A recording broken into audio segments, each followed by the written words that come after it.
अस्सलामुअलैकुम वरहमतुल्लाहि वबरकातुह।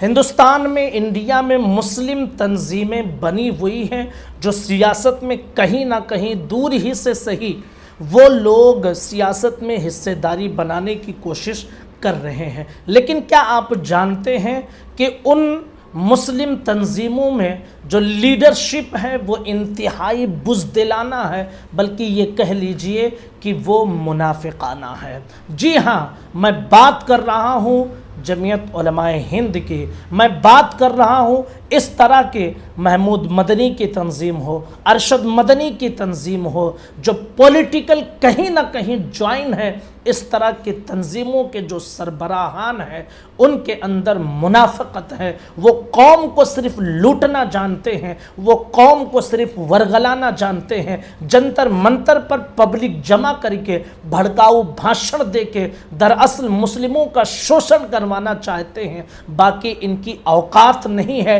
कि ये मुस्लिम हुकूक की बात करें।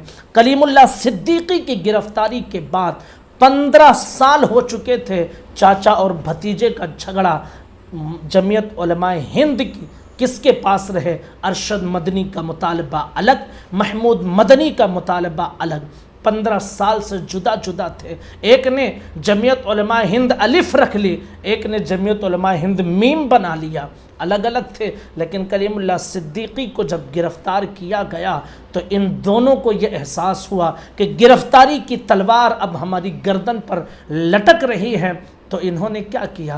रातों रात ये आरएसएस के मुख्यालय पहुंच गए और बहुत कोशिश की अरशद मदनी ने उसे छुपाने की, लेकिन मोहन भागवत ने उसे लीक कर दिया। इसी तरह अमित शाह से महमूद मदनी मिलने चले गए। जो न्यूज़ नेशन वाला है, सुदर्शन न्यूज़ वाला है, जो मुसलमानों के खिलाफ सिर्फ जहर उगलता है, उसे अपनी ऑफिस बुला लिया। यह और बात है कि बाद में कहा कि मुझे इस इंटरव्यू के बारे में पता ही नहीं था।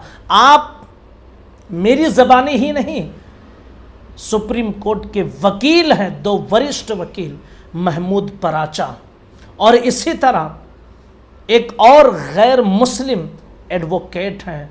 आप उनको भी सुन लीजिए तो आपको ये यकीन होगा कि मैं जो बात कर रहा हूँ ये 100% सही है। आप एक बार ज़रूर सुन लीजिए।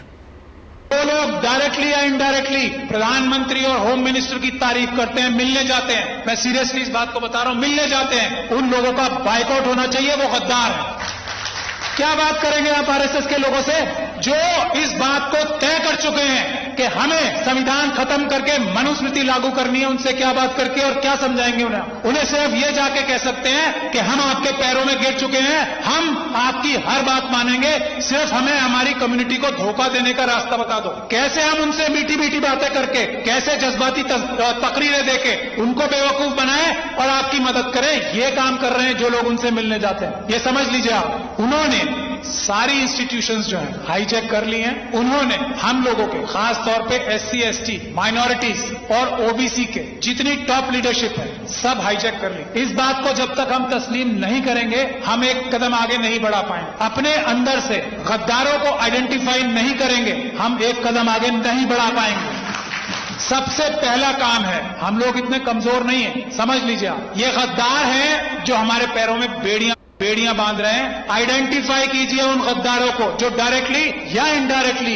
ये बोलते हैं कि हेमंत बिस्वा शर्मा एक बहुत अच्छा चीफ मिनिस्टर है। आइडेंटिफाई कीजिए ऐसे लोगों को और उनको पनिश कीजिए, उनका सोशल बाइकआउट कीजिए। ये तो हम आराम से कर सकते हैं। आज का नौजवान अगर चाह रहा है या मुस्लिम समाज के लोग जो चाह रहे हैं, जो तंजीमें हैं, उन तंजीमों के जो मुखिया हैं उनसे जाकर बोलो, कहो काय बात के मुखिया वो भाई, काहे को तंजीम बना रखी है? काहे को आप रामलीला मैदान में लाखों लोगों को इकट्ठा करते हो कि जब समाज मर रहा आप बोल ही नहीं सकते? काहे के लिए इकट्ठा कर रहे हो आप? तो तंजीमों के जो लोग हैं उनसे मुस्लिम समाज को ही लड़ना है, मुस्लिम समाज को ही उनके सामने जाके खड़ा करना। बताओ भाई किस बात के लिए बना रहेगी तंजीम? समाज जब मर जाएगा, कट जाएगा, बर्बाद हो जाएगा, तब मुंह खोलोगे क्या? तंजीमें साथ नहीं दे रही, रहने दो तंजीमों को साथ में। उनके मुखिया जो अपने कमरों में बैठे रहने दो। अगर उनकी साठगांठ अंदरूनी रूप से बीजेपी के साथ में है, मोदी के साथ में, होने दो आप। समाज तो इकट्ठा होना, बात समाज की है, समाज